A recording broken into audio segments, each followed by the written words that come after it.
বাংলা গল্প পারিবারিক রহস্য অ্যাডভেঞ্চার। আজ হঠাৎ বৃষ্টি শুরু হয়েছে। ছেলে একটা ছাতা নিয়ে বলল, মা, আমার সাথে একটা ছাতার নিচে দাঁড়াও, আমরা স্বামী স্ত্রীর মতো লাগব। আমি হাসতে হাসতে বললাম, কি বলিস? কিন্তু সে গম্ভীর হয়ে আমার কাছে এসে বলল, না মা, আমি মজা করছি না। ছাতার নিচে দাঁড়িয়ে সে আমার হাত ধরল। বৃষ্টির ছন্দের সাথে সে বলল, মা, এই বৃষ্টির মতোই তুমি আমার জীবনে এসেছিলে আর সব শুষ্কতা ধুয়ে দিয়েছ। আমি বললাম, তুই কি বলছিস বুঝতে পারছি না। সে আমার মুখের দিকে তাকিয়ে বলল, আমি তোমাকে ভালোবাসি মা, শুধু ছেলে হিসেবে নয়, একজন পুরুষ হিসেবে। বৃষ্টির ফোঁটা ছাতার উপর পড়ার শব্দে তার কথা আরও রোমান্টিক লাগছিল। সে আমার কোমর জড়িয়ে ধরে বলল, তুমি আমার কাছে নিখুঁত। তুমি আমার স্ত্রী হও। আমি তার বুক থেকে সরে যেতে চাইলাম কিন্তু পারলাম না। ছাতার ছোট্ট জায়গায় আমরা খুব কাছাকাছি ছিলাম। সে আমার চোখের দিকে তাকিয়ে বলল, মা, আমি সিদ্ধান্ত নিয়ে ফেলেছি। আমি তোমাকে বিয়ে করব। বৃষ্টির ফোঁটা আমার গালে লাগছিল নাকি চোখের জল, বুঝতে পারছিলাম না। এই গল্পটি সম্পূর্ণ শুনলে আপনাদের পানি অটোমেটিক বের হয়ে যাবে, সো যত দ্রুত সম্ভব হাতের কাছে টিস্যু নিয়ে বসে পড়ুন। বিছানার চাদর যেন নষ্ট না হয় সেটা সম্পূর্ণ খেয়াল রাখার অনুরোধ জানিয়ে গল্পটি এখন শুরু করব। তার আগে সর্বশেষ অনুরোধ, দয়া করে এমন পানি বের করার গল্প নিয়মিত শুনতে আমাদের চ্যানেলটি সকলেই সাবস্ক্রাইব করুন। ধন্যবাদ। হ্যালো বন্ধুরা, আমার নাম রূপালী দত্ত। আমার বয়স ৩৯ বছর। আমার স্বামীর নাম সৌরভ দত্ত, বয়স ৫২ বছর। আমাদের ২ সন্তান, রিয়ান আর তনিমা। রিয়ান ২১ বছর বয়সী, ইউনিভার্সিটিতে পড়ে। তনিমা ১৪ বছর বয়সী, স্কুলে যায়। গত সপ্তাহের ঘটনা। আমি রান্নাঘরে দাঁড়িয়ে সবজি কাটছিলাম। হঠাৎ রিয়ান এসে আমার পিছনে দাঁড়াল। তার আচরণ অস্বাভাবিক লাগল আমার। সে আমার কাঁধে হাত রাখল আর বলল, মা, তুমি কি জানো তুমি কত সুন্দর? আমি হেসে বললাম, কি বলছিস তুই? কিন্তু তার কণ্ঠে একটা অন্যরকম সুর ছিল। সে আমার চুলে হাত বুলিয়ে বলল, মা, আমি তোমার প্রেমে পড়েছি। আমি চমকে পিছনে ফিরলাম। তার চোখে একটা অদ্ভুত দৃষ্টি। সে বলল, আমি জানি এটা ভুল, কিন্তু আমি কিছু করতে পারি না। তুমি আমার হৃদয়ে জায়গা করে নিয়েছ। আমি বললাম, রিয়ান, তুই কি বলছিস? আমি তো তোর মা। সে আরও কাছে এসে বলল, মা, আমি তোমাকে একজন নারী হিসেবে দেখি।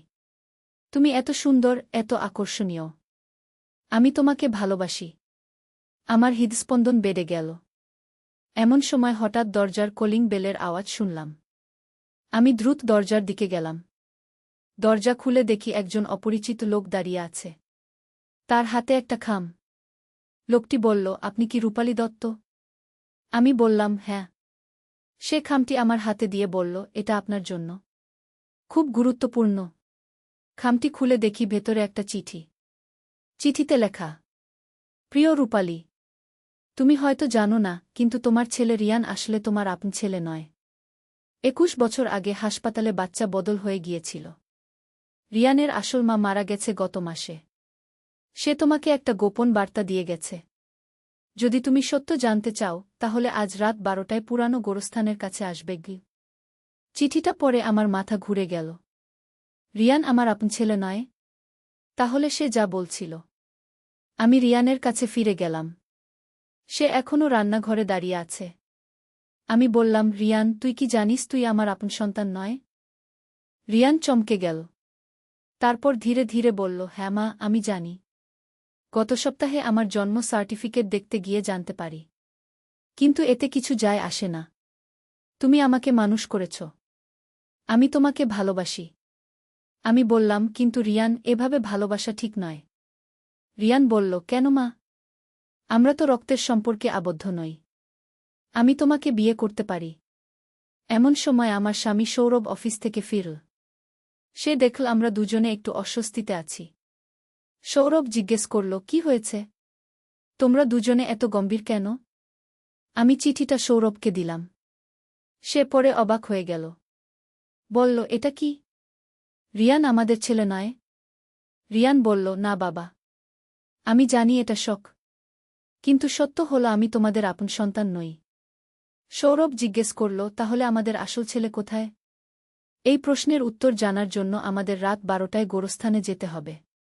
কিন্তু সেখানে কি অপেক্ষা করছে কে জানে। রাত ১১টায় আমরা ৩ জনে গোরস্থানের দিকে রওনা দিলাম। তনিমা বাড়িতে ঘুমিয়ে আছে। গোরস্থানে পৌঁছে দেখি একটা কবরের পাশে একজন বৃদ্ধ মহিলা দাঁড়িয়ে আছে। তিনি আমাদের দেখে কাছে এলেন। বৃদ্ধা বললেন, তোমরা রূপালী আর সৌরভ? আমরা বললাম, হ্যাঁ। বৃদ্ধা বললেন, আমি ডাক্তার সীমা রায়। 21 বছর আগে আমি যে হাসপাতালে কাজ করতাম সেখানে একটা ভুল হয়েছিল। 2টা বাচ্চা বদল হয়ে গিয়েছিল।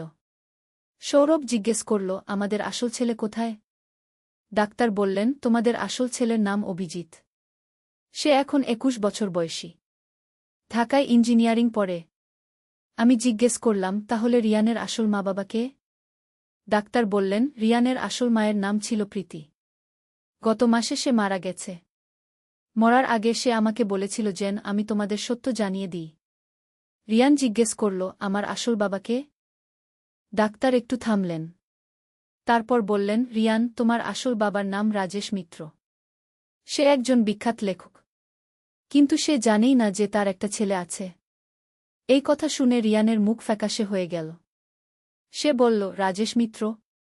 সেই বিখ্যাত ঔপন্যাসিক? আমি তার সব বই পড়েছি। ডাক্তার বললেন, হ্যাঁ। তোমার মা প্রীতি আর রাজেশের প্রেম হয়েছিল। কিন্তু রাজেশ চলে গেল অস্ট্রেলিয়া। প্রীতি জানতেও পারেনি যে সে গর্ভবতী। আমি বললাম, তাহলে আমাদের এখন কি করা উচিত? ডাক্তার বললেন, তোমরা চাইলে তোমাদের আসল ছেলে অভিজিতের সাথে দেখা করতে পারো। আর রিয়ান চাইলে তার আসল বাবার সাথে যোগাযোগ করতে পারে। রিয়ান বলল, মা, আমার কিছু সময় লাগবে এসব মেনে নিতে। কিন্তু আমি যা বলেছিলাম সেটার জন্য দুঃখিত। আমি বুঝতে পেরেছি সেটা ভুল ছিল। আমি রিয়ানকে জড়িয়ে ধরলাম। বললাম, রিয়ান, তুই যার ছেলেই হোস না কেন, আমার কাছে তুই আমার ছেলে। আমি তোকে অন্য কোনো ভাবে দেখতে পারি না।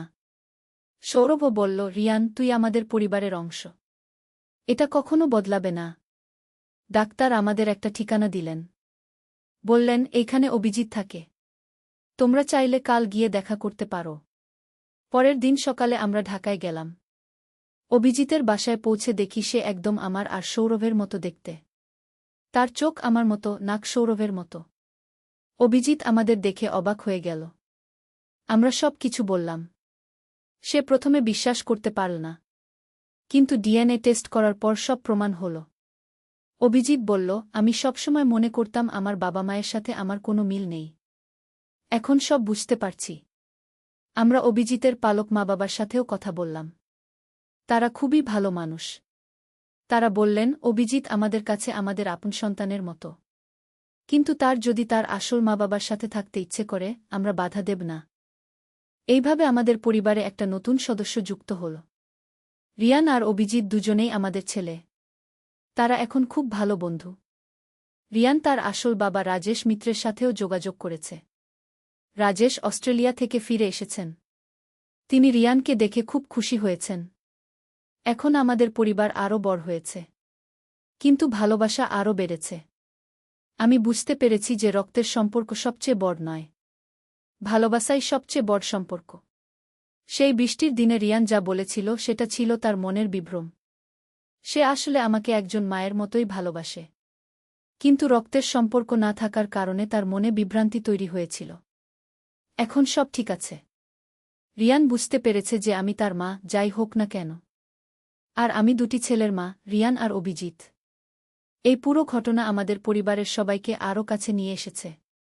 আমরা বুঝতে পেরেছি যে পরিবার শুধু রক্তের সম্পর্কে নয়, ভালোবাসার সম্পর্কে তৈরি হয়। তনিমা এখন 2 দাদার পেয়েছে। সে খুব খুশি।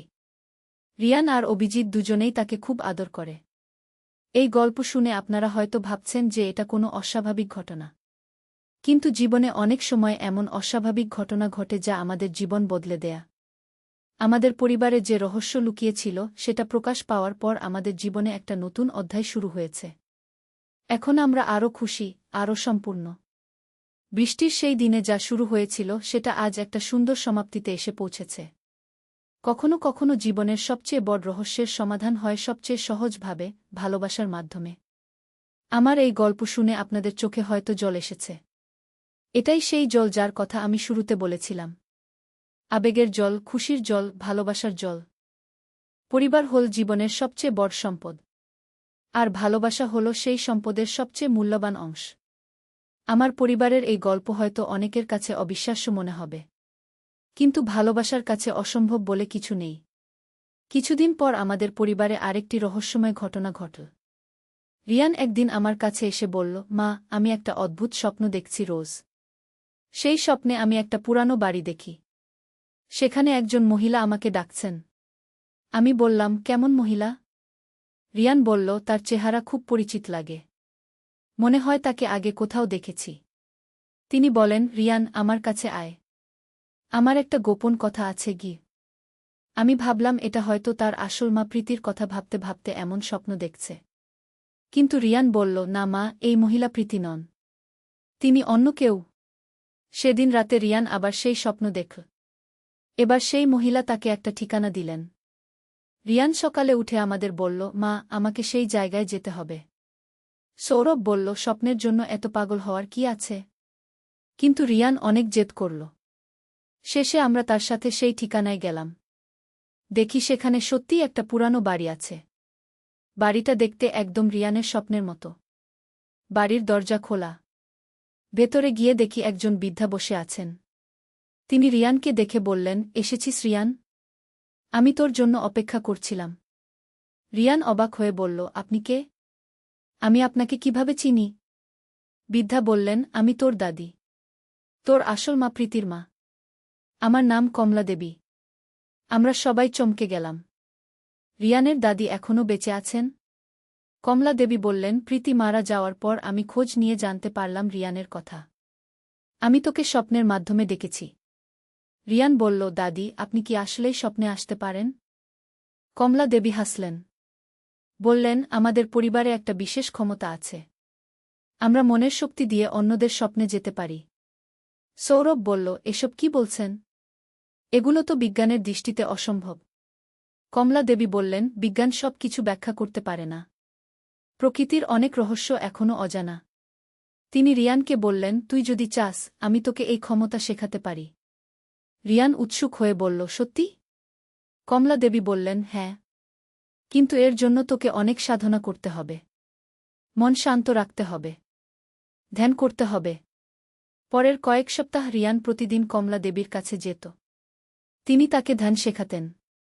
মনের শক্তি বাড়ানোর কৌশল শেখাতেন। একদিন রিয়ান বাড়ি এসে বলল, মা, আমি আজ দাদির মতো করে তনিমার স্বপ্নে গিয়েছি। তনিমা বলল, সত্যি দাদা? আমি তো স্বপ্নে তোকে দেখেছিলাম। তুই আমাকে বলেছিলি কাল স্কুলে পরীক্ষায় ভালো করার জন্য। আমরা সবাই অবাক হয়ে গেলাম। এটা কি আসলেই সম্ভব? রিয়ান বলল, মা, দাদি বলেছেন আমাদের পরিবারে আরও অনেক গোপন ক্ষমতা আছে। তিনি সব শেখাবেন। অভিজিৎ এসব শুনে খুব আগ্রহী হয়ে উঠল। সেও কমলা দেবীর কাছে যেতে চাইল। কমলা দেবী অভিজিৎকে দেখে বললেন, তুই তো রূপালী আর সৌরভের আসল ছেলে। তোর মধ্যেও হয়তো এই ক্ষমতা আছে। অভিজিৎ বলল, সত্যি দাদি? কমলা দেবী তার হাত ধরে বললেন, হ্যাঁ। তোর মায়ের পরিবারেও এই ক্ষমতা আছে। তিনি আমার দিকে তাকিয়ে বললেন, রূপালী, তুই কি জানিস তোর দাদিও এই ক্ষমতার অধিকারী ছিলেন? আমি চমকে গেলাম। বললাম, আমার দাদি? তিনি তো অনেক আগেই মারা গেছেন। কমলা দেবী বললেন, তিনি মারা যাওয়ার আগে তোর মায়ের কাছে একটা জিনিস রেখে গেছিলেন। একটা পুরানো ডায়েরি। আমি বললাম, হ্যাঁ, মায়ের কাছে একটা পুরানো ডায়েরি আছে। কিন্তু আমি কখনো সেটা খুলে দেখিনি। কমলা দেবী বললেন, সেই ডায়েরিতে তোর দাদির সব গোপন কথা লেখা আছে। তুই সেটা পড়লে অনেক কিছু জানতে পারবি। সেদিন বাড়ি ফিরে আমি মায়ের কাছ থেকে ডায়েরিটা নিয়ে এলাম। খুলে দেখি সেখানে আমার দাদির হাতের লেখায় অনেক রহস্যময় কথা লেখা।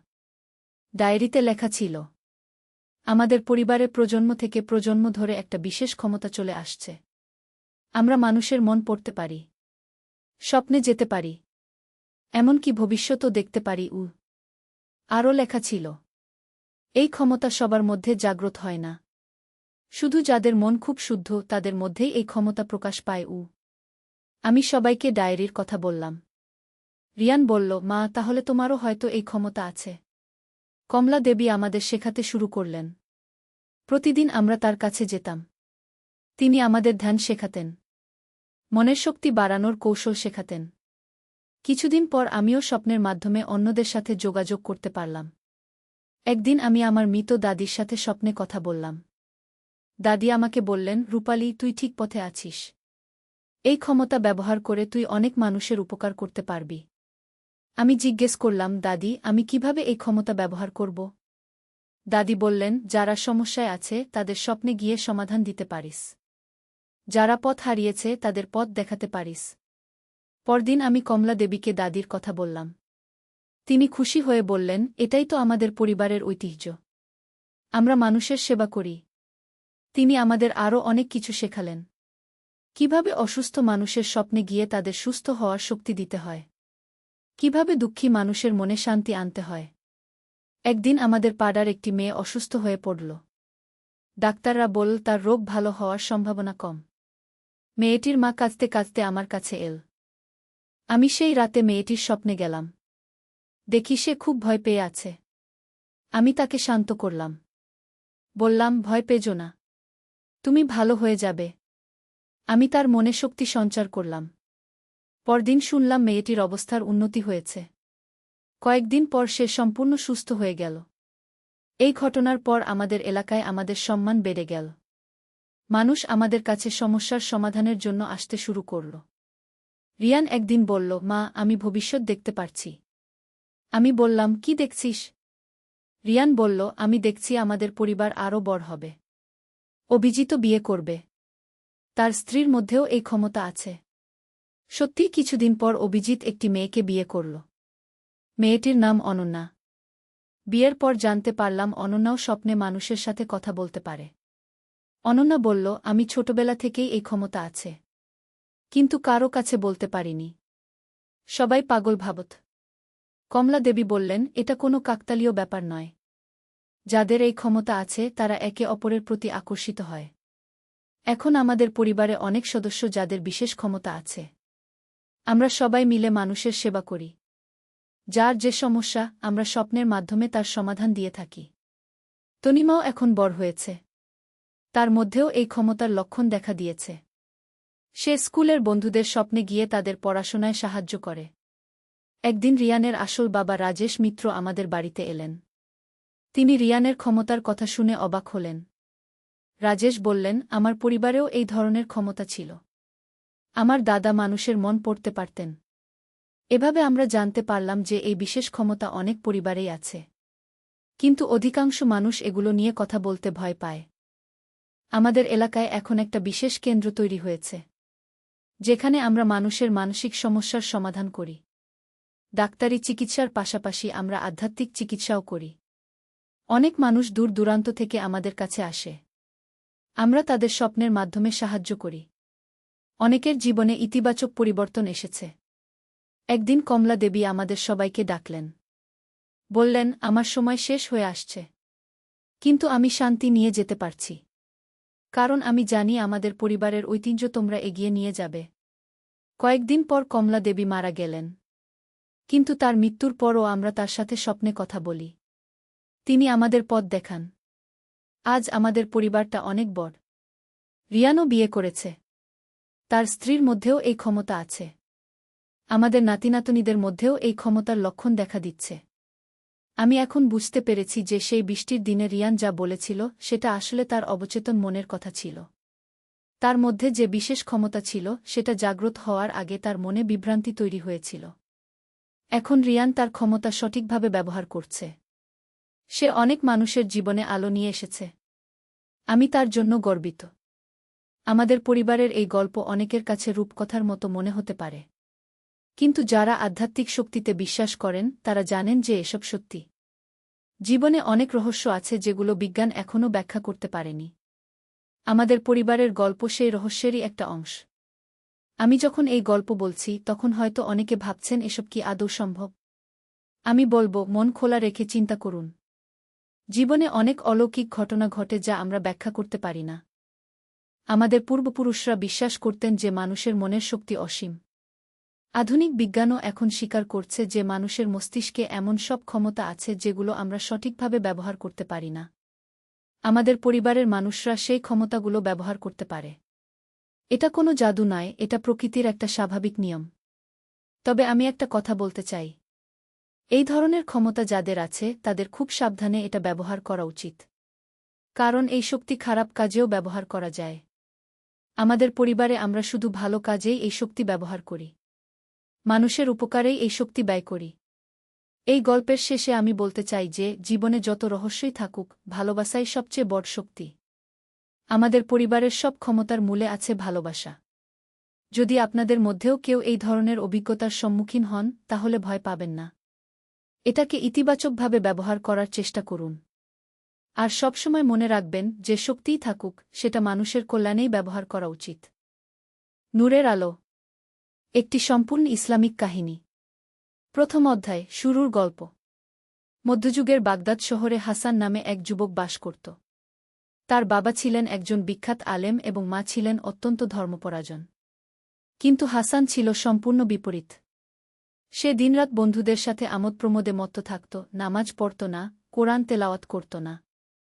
হাসানের বাবা আবদুল্লাহ ছিলেন বাগদাদের একজন প্রসিদ্ধ ইমাম।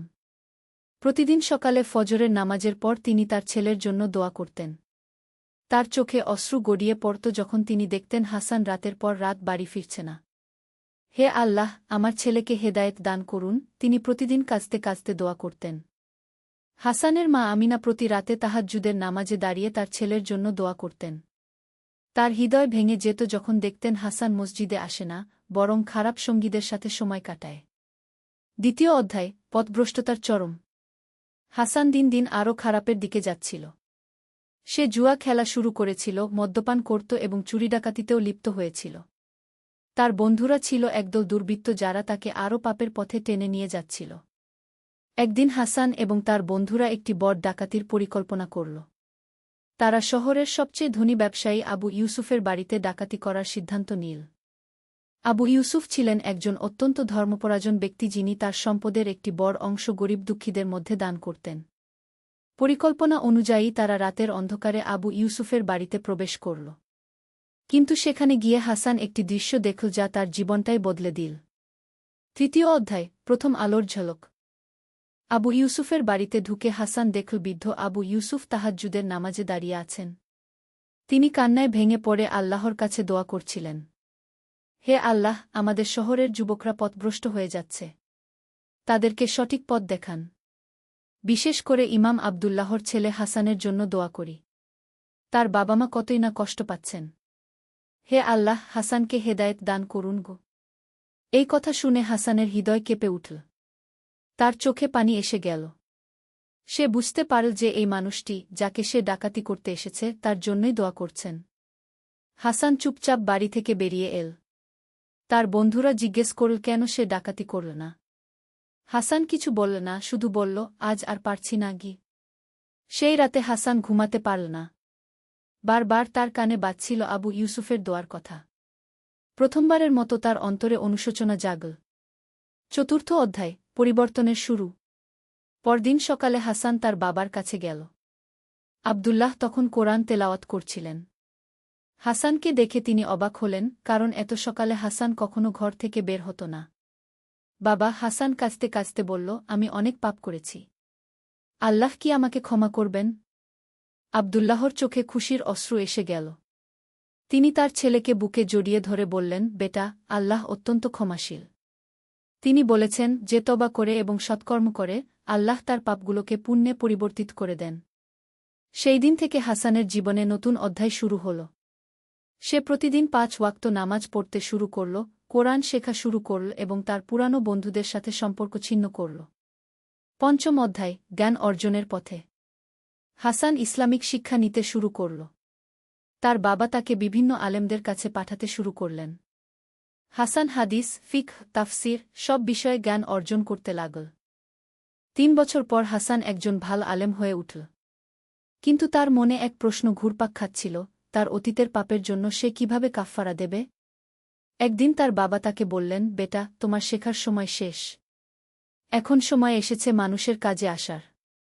আমি চাই তুমি শহরের গরিব মানুষদের সেবা করগো। হাসান তার বাবার কথা মেনে নিল।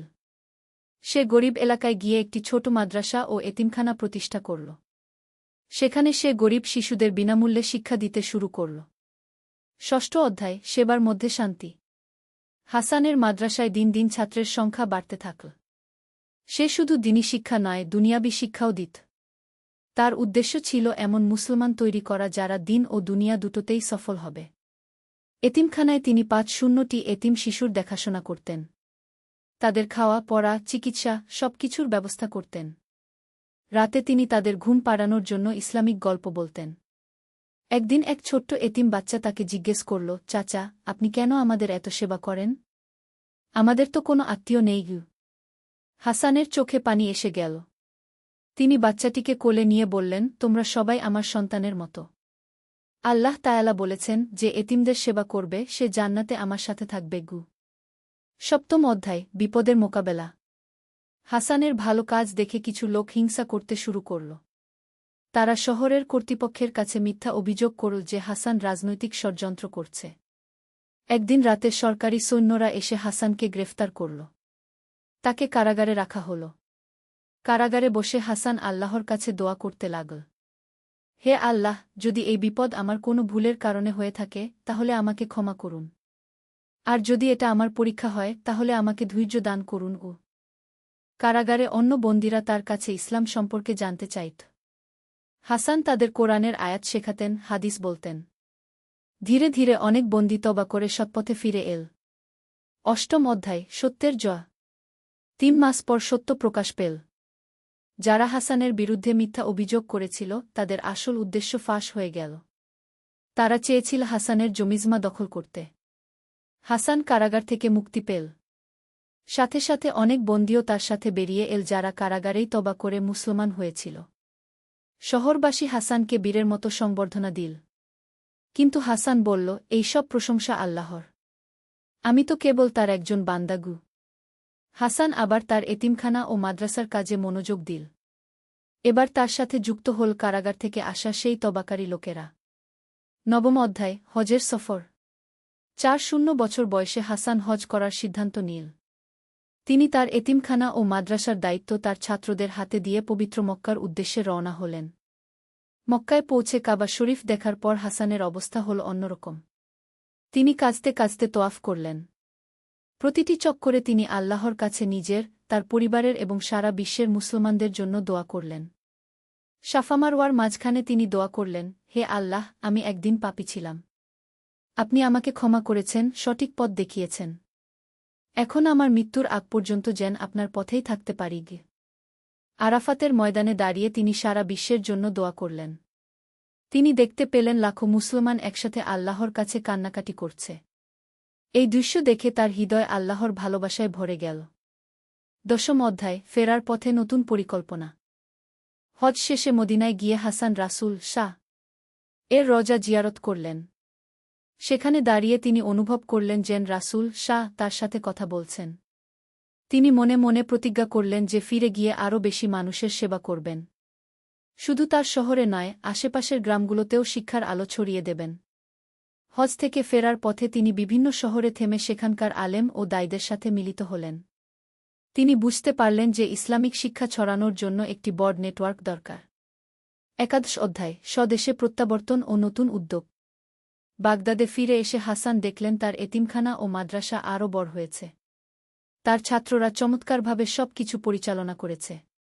তিনি এবার একটি বড় পরিকল্পনা নিলেন। তিনি ঠিক করলেন যে শুধু একটি মাদ্রাসা নয়, একটি পূর্ণাঙ্গ ইসলামিক বিশ্ববিদ্যালয় প্রতিষ্ঠা করবেন। সেখানে ইসলামিক শিক্ষার পাশাপাশি গণিত, চিকিৎসাশাস্ত্র, জ্যোতির্বিদ্যা, দর্শন সব বিষয় পড়ানো হবে। এই পরিকল্পনা বাস্তবায়নের জন্য তিনি শহরের ধনী ব্যবসায়ীদের কাছে গেলেন। আবু ইউসুফ, যার বাড়িতে একদিন সে ডাকাতি করতে গিয়েছিল, তিনিই সবার আগে এগিয়ে এলেন। হাসান, আবু ইউসুফ বললেন, আল্লাহ আমার দোয়া কবুল করেছেন। তুমি এখন আমাদের গর্ব।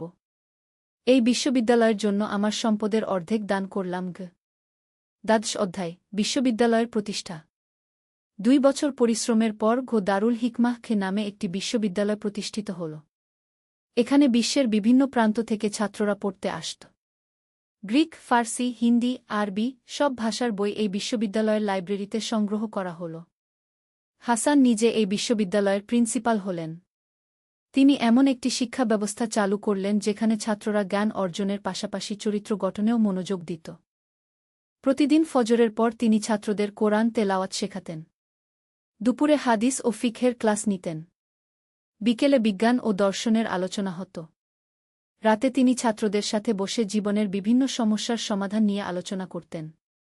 ত্রয়োদশ অধ্যায়, বিয়ে ও পারিবারিক জীবন। 4-5 বছর বয়সে হাসানের বাবা-মা তাকে বিয়ের জন্য চাপ দিলেন। হাসান বললেন, আমার কাজই হল আমার সংসার। এতিম বাচ্চারা আমার সন্তান গু। কিন্তু তার বাবা বললেন, বেটা, রাসূল শাহ বলেছেন, বিবাহ আমার সুন্নত। তুমি বিয়ে কর, তাহলে তোমার জীবন আরও সুন্দর হবে গু। হাসান তার বাবার কথা মেনে নিলেন। তিনি ফাতেমা নামে এক ধার্মিক মেয়েকে বিয়ে করলেন। ফাতেমাও ছিল অত্যন্ত পড়াশোনা জানা এবং সমাজসেবায় আগ্রহী। বিয়ের পর ফাতেমা হাসানের কাজে অংশীদার হয়ে গেল। তিনি মেয়েদের জন্য আলাদা মাদ্রাসা খুললেন। সেখানে মেয়েরা ইসলামিক শিক্ষার পাশাপাশি সেলাই, রান্না, চিকিৎসাবিদ্যার প্রাথমিক জ্ঞান শিখত। হাসান ও ফাতেমার 3টি সন্তান হল, 2 ছেলে ও 1 মেয়ে। তারা সবাই বাবা মায়ের মতো ধার্মিক ও পড়াশোনায় ভালো হয়ে বড় হল। 14 অধ্যায়, সমাজ সংস্কার। হাসান দেখতে পেলেন সমাজে অনেক কুসংস্কার ও অন্যায় রয়েছে। কিছু মানুষ ইসলামের নামে ভুল কাজ করছে। তিনি এগুলোর বিরুদ্ধে সোচ্চার হলেন। তিনি প্রতি জুমবারে মসজিদে এমন খুতবা দিতেন যাতে মানুষ সঠিক ইসলাম বুঝতে পারে। তিনি বলতেন, ইসলাম এসেছে মানুষকে শান্তি দিতে, কষ্ট দিতে নয়। ইসলাম নারী পুরুষ সবাইকে সমান মর্যাদা দিয়েছে। ইসলাম সব ধর্মের মানুষের সাথে সুন্দর ব্যবহারের কথা বলেছে গি। তার এই খুতবা শুনে অনেক মানুষের চিন্তাভাবনা পরিবর্তন হতে লাগল। সমাজে অশান্তি কমে এল, মানুষে মানুষে ভালোবাসা বাড়ল। 15 অধ্যায়, আন্তর্জাতিক খ্যাতি। হাসানের বিশ্ববিদ্যালয়ের খ্যাতি ছড়িয়ে পড়ল পৃথিবীর বিভিন্ন প্রান্তে। ইউরোপ, আফ্রিকা, এশিয়ার বিভিন্ন দেশ থেকে ছাত্ররা এখানে পড়তে আসতে লাগল। এমনকি অনেক অমুসলিম ছাত্রও এই বিশ্ববিদ্যালয়ে ভর্তি হল। বিভিন্ন দেশের রাজা বাদশাহরা হাসানের কাছে চিঠি পাঠিয়ে তাদের দেশেও এমন বিশ্ববিদ্যালয় প্রতিষ্ঠার অনুরোধ করতে লাগলেন। হাসান তার শিষ্যদের বিভিন্ন দেশে পাঠিয়ে সেখানে শিক্ষা প্রতিষ্ঠান স্থাপনে সাহায্য করলেন। একদিন বাইজেন্টাইন সম্রাট একটি প্রতিনিধিদল পাঠালেন হাসানের সাথে দেখা করতে। তারা বলল, আমরা শুনেছি আপনার বিশ্ববিদ্যালয়ে সব ধর্মের মানুষ একসাথে পড়াশোনা করে। এটা কিভাবে সম্ভব? হাসান উত্তর দিলেন, ইসলাম আমাদের শিখিয়েছে যে জ্ঞানার্জনের ক্ষেত্রে কোনো ভেদাভেদ নেই। আল্লাহ তায়ালা বলেছেন, তোমরা জ্ঞান অর্জন কর, চাই তার জন্য চীন দেশে যেতে হয়, জ্ঞান সবার জন্য, সব ধর্মের মানুষের জন্য গু। প্রতিনিধিদলের নেতা অবাক হয়ে জিজ্ঞেস করল, কিন্তু ধর্মীয় বিরোধ হয় না? না, হাসান হেসে বললেন, কারণ আমরা জ্ঞানের আলোচনা করি, বিতর্ক করি না। আমরা একে অপরের কাছ থেকে শিখি। ইসলাম আমাদের শিখিয়েছে যে লা ইকরাহা ফিদ দ্বীন, ধর্মে কোনো জবরদস্তি নেই গু। 16 অধ্যায়, বার্ধক্য ও জীবনের শেষ পর্যায়ে। 6 বছর বয়সে হাসান ধীরে ধীরে তার দায়িত্ব তার ছেলেদের ও শিষ্যদের হাতে ছেড়ে দিতে শুরু করলেন। তিনি বুঝতে পারছিলেন যে তার জীবনের সন্ধ্যা নেমে আসছে। তিনি এখন বেশিরভাগ সময় ইবাদত বন্দেগিতে কাটাতেন। প্রতিদিন তাহাজ্জুদ নামাজের পর তিনি দীর্ঘ সময় দোয়া করতেন, নিজের জন্য, পরিবারের জন্য, ছাত্রদের জন্য এবং পুরো উম্মতের জন্য। একদিন তিনি তার ছেলেদের ডেকে বললেন, তোমাদের কাছে আমার কিছু কথা আছে। আমি জানি না আর কতদিন তোমাদের মাঝে থাকব। বড় ছেলে আহমদ বলল, বাবা, এসব কথা বলবেন না।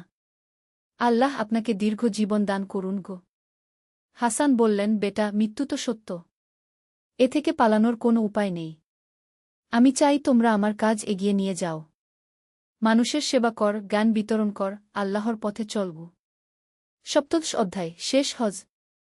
6-5 বছর বয়সে হাসান আবার হজ করার ইচ্ছা প্রকাশ করলেন। তার পরিবার ও শিষ্যরা বলল, আপনার শরীর এখন দুর্বল। এত দূরের সফর করবেন কিভাবে? হাসান বললেন, হয়তো এটাই আমার শেষ হজ। আল্লাহর ঘর দেখার জন্য আমার হৃদয় ব্যাকুল হয়ে আছে গু। তিনি তার ছোট ছেলে উমরকে সাথে নিয়ে হজের উদ্দেশ্যে রওনা হলেন। এবারের হজ ছিল আগের চেয়ে অনেক ভিন্ন। তিনি প্রতিটি ইবাদত অত্যন্ত ধীরস্থিরভাবে করলেন, যেন প্রতিটি মুহূর্ত উপভোগ করছেন। কাবা শরীফের সামনে দাঁড়িয়ে তিনি দীর্ঘক্ষণ কাঁদলেন। তিনি বললেন, হে আল্লাহ, আমার জীবনের সব পাপের জন্য ক্ষমা চাই। আমার করা ভালো কাজগুলো কবুল করুন। আমার পরিবার, শিষ্য ও উম্মতের হেফাজত করুন গো। আরাফাতের ময়দানে তিনি সারা দিন দোয়া করে কাটালেন। সূর্যাস্তের সময় তিনি অনুভব করলেন যেন আল্লাহ তার দোয়া কবুল করে নিয়েছেন। 18 অধ্যায়, স্বদেশে প্রত্যাবর্তন ও শেষ দিনগুলো। হজ থেকে ফিরে এসে হাসান দেখলেন তার প্রতিষ্ঠানগুলো আরও উন্নতি করেছে। নতুন নতুন শাখা খোলা হয়েছে। হাজার হাজার ছাত্রছাত্রী পড়াশোনা করছে। তিনি তার জীবনের শেষ বছরটা কাটালেন মানুষদের উপদেশ দিয়ে। প্রতিদিন বিকেলে তিনি মসজিদে বসতেন। মানুষরা এসে তাদের বিভিন্ন সমস্যার কথা বলত। তিনি কোরআন ও হাদিসের আলোকে তাদের সমাধান দিতেন। একদিন এক যুবক এসে বলল, হুজুর, আমি অনেক পাপ করেছি। আল্লাহ কি আমাকে ক্ষমা করবেন? হাসান তার নিজের জীবনের কথা মনে করে বললেন, বেটা, আল্লাহর রহমত অসীম। তুমি সত্যিকারের তওবা কর, আল্লাহ তোমাকে অবশ্যই ক্ষমা করবেন। আমি নিজেই এর জীবন্ত প্রমাণ। 19তম অধ্যায়, জীবনাবসান। 6-8 বছর বয়সে একদিন ফজরের নামাজের পর হাসান অসুস্থ হয়ে পড়লেন। ডাক্তাররা এসে বললেন তার শরীর এখন খুবই দুর্বল, হয়তো বেশি দিন নেই। হাসান তার পরিবার ও নিকটজনদের ডেকে বললেন, আমার সময় শেষ হয়ে আসছে। তোমরা আমার জন্য দুঃখ করো না। আমি আল্লাহর কাছে যাচ্ছি। এটা খুশির ব্যাপার। তিনি তার স্ত্রী ফাতেমাকে বললেন, আমার পর তুমি এতিমখানার দেখাশোনা করবে। মেয়েদের শিক্ষার ব্যাপারে নজর রাখবে। ছেলেদের বললেন, তোমরা সবসময় ন্যায়ের পথে থাকবে। মানুষের সেবা করবে। জ্ঞানের আলো ছড়িয়ে দেবে। শিষ্যদের বললেন, তোমরা আমার কাজ চালিয়ে যাবে। ইসলামের সত্যিকারের বাণী মানুষের কাছে পৌঁছে দেবে। 20তম অধ্যায়, মৃত্যু ও পরবর্তী প্রভাব। একটি জুমবারের দিন ফজরের নামাজের পর হাসান শেষবারের মতো কালেমা পড়ে আল্লাহর ডাকে সাড়া দিলেন। তার মুখে ছিল শান্তির হাসি। তার মৃত্যুর খবর পেয়ে সারা শহর থেকে হাজার হাজার মানুষ এল। গরিবধনী, মুসলিম ও মুসলিম সবাই তার জানাজায় অংশগ্রহণ করল।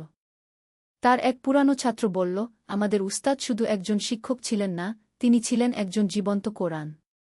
তার জীবন দেখে আমরা বুঝতাম ইসলাম কী। আবু ইউসুফ, যিনি এখন অনেক বৃদ্ধ, কাঁদতে কাঁদতে বললেন, আল্লাহ আমার দোয়া কবুল করেছিলেন। হাসান সত্যিই একজন আদর্শ মুসলমান হয়েছিল। 21তম অধ্যায়, উত্তরাধিকার। হাসানের মৃত্যুর পর তার প্রতিষ্ঠানগুলো তার ছেলেরা ও শিষ্যরা চালিয়ে নিয়ে গেল। তার স্ত্রী ফাতেমা মেয়েদের শিক্ষার ক্ষেত্রে অগ্রণী ভূমিকা পালন করলেন। হাসানের বড় ছেলে আহমদ বিশ্ববিদ্যালয়ের পরিচালক হলেন। তিনি তার বাবার মতোই জ্ঞান ও সেবার মাধ্যমে মানুষের হৃদয় জয় করলেন। মেজ ছেলে উমর এতিমখানার দায়িত্ব নিলেন। তিনি এতিম শিশুদের শুধু লেখাপড়া নয়, বিভিন্ন কারিগরি বিদ্যাও শেখাতেন যাতে তারা ভবিষ্যতে স্বাবলম্বী হতে পারে। মেয়ে আয়েশা মায়ের সাথে মিলে নারী শিক্ষার ক্ষেত্রে কাজ করলেন। তিনি বিশ্বাস করতেন যে একজন শিক্ষিত নারী একটি পুরো পরিবার ও সমাজকে আলোকিত করতে পারে। 20তম অধ্যায়, দীর্ঘমেয়াদী প্রভাব। হাসানের মৃত্যুর 5-0 বছর পর তার প্রতিষ্ঠিত বিশ্ববিদ্যালয় হয়ে উঠল বিশ্বের অন্যতম শ্রেষ্ঠ শিক্ষাকেন্দ্র। এখানকার গবেষকরা চিকিৎসা, জ্যোতির্বিদ্যা, গণিত ও দর্শনে অনেক নতুন আবিষ্কার করলেন। তার এতিমখানা থেকে বেরিয়ে আসা অনেকে পরবর্তীতে বিখ্যাত আলেম, ডাক্তার, প্রকৌশলী, শিক্ষক হয়েছিল। তারা বিশ্বের বিভিন্ন প্রান্তে গিয়ে হাসানের আদর্শ ছড়িয়ে দিল। একদিন এক ইউরোপীয় পর্যটক এই বিশ্ববিদ্যালয় দেখতে এসে অবাক হয়ে বলল, আমি শুনেছিলাম মুসলমানরা অন্ধকারাচ্ছন্ন, কিন্তু এখানে তো জ্ঞানের আলো, সব কিছু উজ্জ্বল। বিশ্ববিদ্যালয়ের এক অধ্যাপক তাকে হাসানের জীবনী শোনালেন। শুনে সেই পর্যটক বলল, এমন মানুষ যে ধর্মে জন্ম নেয় সে ধর্ম অবশ্যই মহান। 23তম অধ্যায়, আজকের দিনে প্রাসঙ্গিকতা। হাসানের কাহিনী শুধু একটি গল্প নয়, এটি আমাদের সবার জন্য শিক্ষার বিষয়। তার জীবন থেকে আমরা শিখতে পারি তবার শক্তি, যত বড় পাপী হোক, আল্লাহর কাছে সত্যিকারের তবা করলে তিনি ক্ষমা করেন। জ্ঞানের গুরুত্ব। ইসলাম জ্ঞানকে সর্বোচ্চ গুরুত্ব দিয়েছে। জ্ঞান অর্জন প্রত্যেক মুসলমানের উপর ফরজ। সেবার মাহাত্ম্য। নিজের সুখ স্বাচ্ছন্দ্যের চেয়ে মানুষের সেবা বড়। এতিম, গরিব, অসহায়দের সেবা করা আল্লাহর নৈকট্য লাভের উপায়। ধৈর্যের ফল। জীবনে বিপদাপদ আসবে, কিন্তু ধৈর্য ধরে আল্লাহর উপর ভরসা রাখলে সব সমস্যার সমাধান হয়। পরিবর্তনের সম্ভাবনা। কেউই জন্মসূত্রে খারাপ নয়। সঠিক পরিবেশ ও শিক্ষা পেলে যে কেউ ভালো মানুষ হতে পারে। 24তম অধ্যায়, আমাদের জন্য বার্তা। আজকের যুগে আমাদের চারপাশে অনেক হাসান ও আছে যারা পথ হারিয়ে ফেলেছে। তাদের তিরস্কার করা বা এড়িয়ে চলা সমাধান নয়, বরং হাসানের বাবা মা আর আবু ইউসুফের মতো তাদের জন্য দোয়া করতে হবে, ভালোবাসা দিতে হবে। আমাদের সমাজে শিক্ষার অভাব, দারিদ্র্য, অন্যায়, অবিচার আছে। হাসানের মতো আমাদেরও এগিয়ে আসতে হবে। প্রত্যেকে যার যার অবস্থান থেকে সমাজের কল্যাণে কাজ করতে হবে। হাসান দেখিয়েছেন যে একজন মানুষের পরিবর্তন কিভাবে পুরো সমাজের পরিবর্তন আনতে পারে। একটি ভালো কাজ, একটি ভালো সিদ্ধান্ত, একটি ভালো প্রতিষ্ঠান, এগুলো শতাব্দী ধরে মানুষের উপকার করে যেতে পারে। উপসংহার চিরন্তন বার্তা হাসানের গল্প শেষ হলেও তার বার্তা আজও প্রাসঙ্গিক। ইসলাম শুধু একটি ধর্ম নয়, এটি জীবনযাপনের পূর্ণাঙ্গ পদ্ধতি। এটি মানুষকে শেখায় কিভাবে নিজেকে গড়ে তুলতে হয়, কিভাবে পরিবার ও সমাজের সাথে সুন্দর সম্পর্ক রাখতে হয়, কিভাবে জ্ঞান অর্জন ও বিতরণ করতে হয়। হাসানের জীবন আমাদের বলে যে ভুল করা মানুষের স্বভাব, কিন্তু ভুল থেকে শিক্ষা নিয়ে সঠিক পথে ফেরা মানুষের বিশেষত্ব। আল্লাহ তায়ালা আমাদের সবাইকে হাসানের মতো জীবন যাপনের তৌফিক দান করুন। আল্লাহুম্মা আমিন। শেষ কথা, এই গল্পটি কাল্পনিক হলেও এর শিক্ষা ও বার্তা বাস্তব। ইসলামের সত্যিকারের আদর্শ এখানে তুলে ধরার চেষ্টা করা হয়েছে। আল্লাহ তায়ালা আমাদের সবাইকে এই আদর্শের অনুসারী হওয়ার তৌফিক দান করুন।